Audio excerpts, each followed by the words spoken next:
Hi friend, welcome to my channel स्टॉक्सला। तो आज की इस वीडियो में हम एथोस लिमिटेड के आईपीओ की बात करने वाले हैं। तो इस वीडियो में आपको आईपीओ का पूरा एनालाइज मिलेगा, लाइक कंपनी के फाइनेंशियल रिकॉर्ड किस तरह से हैं, कंपनी के आईपीओ की क्या ऑब्जेक्ट रखे गए हैं, आईपीओ की इंपॉर्टेंट डेट्स क्या हैं, कितना लिस्टिंग गेन देखने को मिल सकता है, ग्रे मार्केट का प्रीमियम क्या चल रहा है, और लास्ट में मैं अपना ओपिनियन बताऊंगा कि इस आईपीओ में अप्लाई करना है या इसे अवॉइड करना है। तो ये सारी डिटेल्स इस वीडियो में आपको मिलने वाली हैं। तो आइए आप जल्दी से वीडियो को स्टार्ट करते हैं। तो सबसे पहले कंपनी की बिजनेस प्रोफाइल, एथोस लिमिटेड जो कि एक largest luxury and premium watch retailer है इंडिया का। तो बेसिकली ये एक रिटेल बिजनेस करता है, इसमें मैन्युफैक्चरिंग नहीं होती है और कंपनी लग्जरी वॉचेस को ऑनलाइन और ऑफलाइन दोनों प्लेटफॉर्म पे सेल करती है। कंपनी की एक ऑफिशियल वेबसाइट है, यहाँ पे आप जाके वॉचेस खरीद सकते हैं, सोशल मीडिया प्लेटफॉर्म के थ्रू भी, और फिजिकल स्टोर्स भी हैं जहाँ पे जाके आप इनकी लग्जरी वॉचेस को खरीद सकते हैं। और कंपनी एक ओमनी चैनल मॉडल को फॉलो करती है, जिसमें कि ऑनलाइन और ऑफलाइन दोनों प्लेटफॉर्म पे कंपनी सेल करती है। और कंपनी अपने कस्टमर को काफी फ्लेक्सिबिलिटी देती है, जिसमें कि अगर आप कोई प्रोडक्ट ऑनलाइन खरीदते हैं तो उसे ऑफलाइन भी आप रिटर्न कर सकते हैं, और अगर आपने किसी एक स्टोर पे खरीदा है तो दूसरे स्टोर पे जाके भी रिटर्न कर सकते हैं। डोर स्टेप कंपनी डिलीवरी देती है। और कंपनी के पोर्टफोलियो में 50 से ज्यादा ब्रांड है, जिसमें कि ओमेगा हो गया, टिजोट हो गया, रेडो हो गया, रेमंड वेल हो गया, वॉलमैन हो गया, इस इत्यादि। इसमें बहुत सारे एक पोर्टफोलियो में काफी ब्रांड हैं। और कंपनी के पास 50 से ज्यादा रिटेल स्टोर है इंडिया की 17 सिटीज को जो कवर करते हैं, लाइक न्यू दिल्ली हो गया, आपका बेंगलोर हो गया, हैदराबाद हो गया, चंडीगढ़, जयपुर, लखनऊ, लुधियाना, ऐसे बड़े बड़े जगहों पे इनके स्टोर्स हैं। और कंपनी के पास एट ए टाइम स्टॉक में 30,000 से ज्यादा वॉचेस और 7,000 से डिफरेंट प्रीमियम वॉचेस रहती हैं। तो ये कंपनी की बिजनेस प्रोफाइल है। होप आपको कंपनी क्या काम करती है ये समझ आ गया होगा। अब नेक्स्ट स्टेप जो है कंपनी की स्ट्रेंथ है वो भी समझ लेते हैं। तो सबसे पहले कंपनी के पास एक लार्ज बेस है लग्जरी कस्टमर का। कंपनी को डिजिटल मार्केट की काफी अंडरस्टैंडिंग है, ओमनी चैनल कॉमर्स की काफी अंडरस्टैंडिंग है, और कंपनी की जो लोकेशन है, जो स्टोर है, उनका नेटवर्क काफी अच्छा है, और कंपनी को स्टोर में भी काफी एक्सपीरियंस है। कंपनी की एक लीडरशिप एट्रैक्टिव पोजीशन है लग्जरी वॉच मार्केट में, और कंपनी के पास काफी एक्सपीरियंस एंड मैनेजमेंट टीम है। तो ये कंपनी की स्ट्रेंथ है। कंपनी के पास काफी एक लार्ज बेस कस्टमर्स है, और कंपनी के पास डिजिटल मार्केट का भी काफी नॉलेज है, और कंपनी एक लीडरशिप पोजीशन में है लग्जरी वॉच मार्केट की। तो होप आपको ये स्ट्रेंथ समझ आ गई होंगी। अब कंपनी के नेक्स्ट स्टेप की तरफ बढ़ते हैं। तो नेक्स्ट जो कंपनी के ऑब्जेक्ट, आईपीओ लाने के क्या ऑब्जेक्ट रखे गए, तो बेसिकली कंपनी की कुछ बोरोइंग है जिसे कंपनी रीपेमेंट करना चाहती है, कंपनी वर्किंग कैपिटल की कुछ रिक्वायरमेंट है, उसके लिए फंड चाहिए, कुछ कैपिटल एक्सपेंडिचर करना चाहती है, लाइक कंपनी को कुछ नए स्टोर खोलने हैं, उसके लिए फंड चाहिए, और कंपनी के एग्जिस्टिंग स्टोर हैं उनकी रिनोवेशन होनी है, कंपनी के सॉफ्टवेयर में कुछ कंपनी को अपडेट करना है, उन सब चीजों के लिए फाइनेंस चाहिए, बाकी कंपनी के जनरल कॉर्पोरेट पर्पस है, इन चीजों के लिए कंपनी को पैसा चाहिए। ये कंपनी के आईपीओ का ऑब्जेक्ट है। होप ये भी आपको समझ आ गया होगा। अब नेक्स्ट स्टेप कंपनी के प्रमोटर की बात करती है। तो यशोवर्धन सोबो, KDDL limited and Mahen distribution limited, ये कंपनी के तीनों प्रमोटर हैं। अब नेक्स्ट जो स्टेप है कंपनी के फाइनेंशियल, तो आईपीओ के हिसाब से और वैसे भी कंपनी के हिसाब से ये काफी इंपॉर्टेंट पॉइंट हो जाता है। तो आइए इसे भी समझ लेते हैं। सबसे पहले कंपनी की टोटल एसेट्स, अगर दिसंबर 2019 की बात करूं तो वहां कंपनी की टोटल एसेट्स थी 368 करोड़, 2020 में 421 करोड़, और 2021 में 392 करोड़। तो देखिए 2019 से 2020 में एक छोटा सा हाई जंप हमें देखने को मिला है टोटल एसेट्स में। 2020 से 2021 की मैं बात करता हूँ, जहां 2020 में 421 करोड़ थी, तो वही कम होकर 2021 में 392 करोड़ रह गई है। तो यहाँ पे कंपनी के एसेट्स में एक डिक्लाइन हमें देखने को मिला, और दिसंबर 2021 तक कंपनी की टोटल एसेट 493 करोड़ है। अब बात करते हैं टोटल रेवेन्यू की। 2019 में कंपनी का टोटल रेवेन्यू 445 करोड़ था, वही बढ़ के 2020 में 461 करोड़ हो गया, वही कम होकर 2021 में 403 करोड़ रह गया। तो देखिए 2019 में 445 करोड़ था, और 2020 में ज्यादा नहीं बढ़ा है, थोड़ा सा इसमें एक हाई जंप लगा, 445 से 461 हो गया 2020 से 2021 में। यहाँ 2020 में 461 करोड़ था, वही कम होकर 2021 में 403 करोड़ रह गया। तो 2020 से 2021 में कंपनी के जो रेवेन्यू में है वो डिक्लाइन हुआ, और दिसंबर 2021 के डाटा के अनुसार 429 करोड़ कंपनी का टोटल रेवेन्यू था।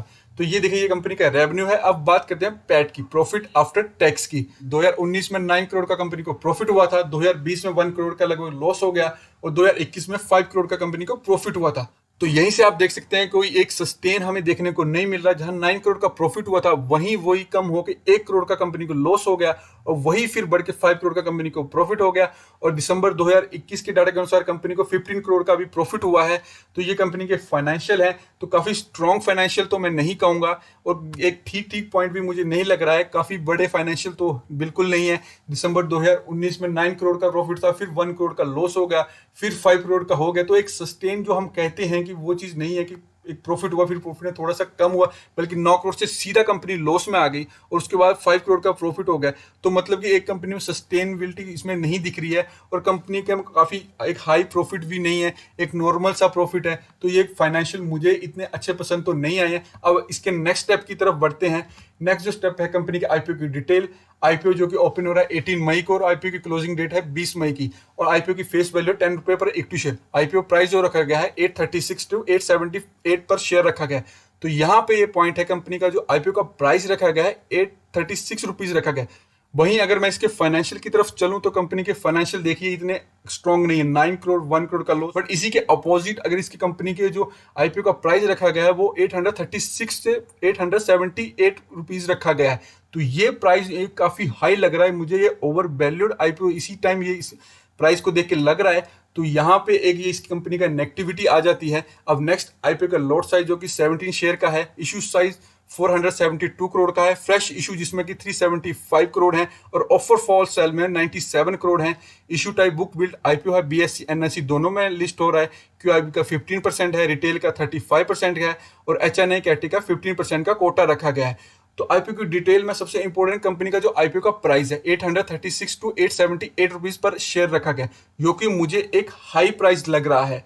तो अब नेक्स्ट स्टेप की तरफ बढ़ते हैं। इसके आईपीओ के टाइम टेबल की। आईपीओ की ओपनिंग डेट 18 मई की है, क्लोजिंग 20 मई की है, बेसिक अलॉटमेंट 25 मई को हो जाएंगे, रिफंड 26 मई को आना स्टार्ट हो जाएंगे, और अगर आईपीओ में अलॉटमेंट मिलती है तो डीमेट अकाउंट में 27 मई से दिखना शुरू हो जाएंगे, और लिस्टिंग जो इसकी होगी वो 30 मई को होगी। अब नेक्स्ट स्टेप की तरफ बढ़ते हैं। नेक्स्ट आईपीओ का अलॉट साइज, अगर आप मिनिमम एक अलॉट अप्लाई करते हैं जिसमें 17 शेयर मिलेंगे आपको, 14,926 के ये शेयर पड़ेंगे, और मैक्सिमम आप 13 अलॉट अप्लाई कर सकते हैं जिसमें 221 शेयर आपको मिलेंगे, 1,94,038 रुपीज के ये शेयर पड़ेंगे। अब नेक्स्ट स्टेप की तरफ बढ़ते हैं। नेक्स्ट स्टेप प्रमोटर की होल्डिंग। आईपीओ लाने से पहले 81% प्रमोटर की होल्डिंग थी, और आईपीओ लाने के बाद 61% रहेगी। तो देखिए प्रमोटर की होल्डिंग पहले 81% थी और बाद में 61% रहेगी। तो देखिए सिर्फ 20% की होल्डिंग में एक इफेक्ट पड़ा है, और आईपीओ का उसी के अकॉर्डिंग जो प्राइस है इसीलिए ओवर वैल्यू इसमें रखा गया है। तो उसी के हिसाब से मुझे जो आईपीओ का जो प्राइस है वो एक हाई रेंज में लगा, और फाइनेंशियल भी मुझे इतने ज्यादा सही नहीं लग रहे हैं। और अगर मैं ओवरऑल बात करूं इस आईपीओ की, तो मुझे कुछ ज्यादा पसंद ये आईपीओ नहीं आ रहा है। तो मैं अपना अगर फाइनल डिसीजन दूं तो मुझे ये आईपीओ इतना पसंद नहीं आया, और मैं इस आईपीओ में अप्लाई नहीं करूंगा। फिर भी मैं इसका मार्केट में रिस्पॉन्स अभी देखूंगा। और ग्रे मार्केट की प्रीमियम की अगर मैं बात करूं तो अभी इसके ग्रे मार्केट प्रीमियम में कोई अपडेशन हमें देखने को नहीं मिल रहा है। तो आगे चल के देखेंगे इसका ग्रे मार्केट का प्रीमियम में क्या अपडेशन हमें देखने को मिलती है, प्लस हम ये भी देखेंगे कि मार्केट में इसका क्या रिस्पॉन्स हमें देखने को मिल रहा है, उसी के हिसाब से एक डिसीजन बना सकते हैं। बट अभी मैं अगर कहूँ तो मैं इस आईपीओ में अप्लाई नहीं करने वाला हूँ, क्योंकि इतने अच्छे फाइनेंशियल इसके मैं नहीं कहूँगा, और आईपीओ की प्राइस रेंज भी काफ़ी हाई रखी गई है, जिसके कारण मैं इस आईपीओ में अप्लाई नहीं करने वाला हूँ। तो मुझे नहीं लगता कि आपको भी इस आईपीओ में अप्लाई करना चाहिए, क्योंकि और भी काफ़ी आईपीओ आएंगे, हम उनमें अप्लाई कर सकते हैं। इसमें आईपीओ में अप्लाई करके हम अपना एक लिस्टिंग गेन, मुझे तो नहीं लगता इसमें कोई लिस्टिंग गेन हमें देखने को मिलेगा, क्योंकि मुझे तो लगता है ये नेगेटिव भी खुल सकता है। तो इसलिए इस आईपीओ में हमें अप्लाई नहीं करना चाहिए। बाकी फिर भी एक मार्केट का रिस्पॉन्स देखना पड़ेगा कि मार्केट में किस तरह का इसे रिस्पॉन्स मिल रहा है, उसी के अकॉर्डिंग इसमें आप अपना डिसीजन बना सकते हैं। तो होप आपको वीडियो पसंद आई होगी, और आपके आईपीओ के रिलेटेड जो भी क्वेश्चन होंगे वो सारे सोल्व हो गए होंगे। तो आपके मन में अब क्लियर होगा कि इस आईपीओ में आपको अप्लाई करना है या नहीं करना है। तो आपको इस वीडियो में जिस सारी जानकारी आपको मिल गई होंगी, और उम्मीद करता हूँ आप चैनल के साथ इसी तरह आगे भी जुड़े रहेंगे, और मैं ऐसे ही आगे भी और इंटरेस्टिंग वीडियो लाता रहूंगा। और वीडियो को अंत तक देखने के लिए दोस्तों आपका दिल से बहुत बहुत धन्यवाद।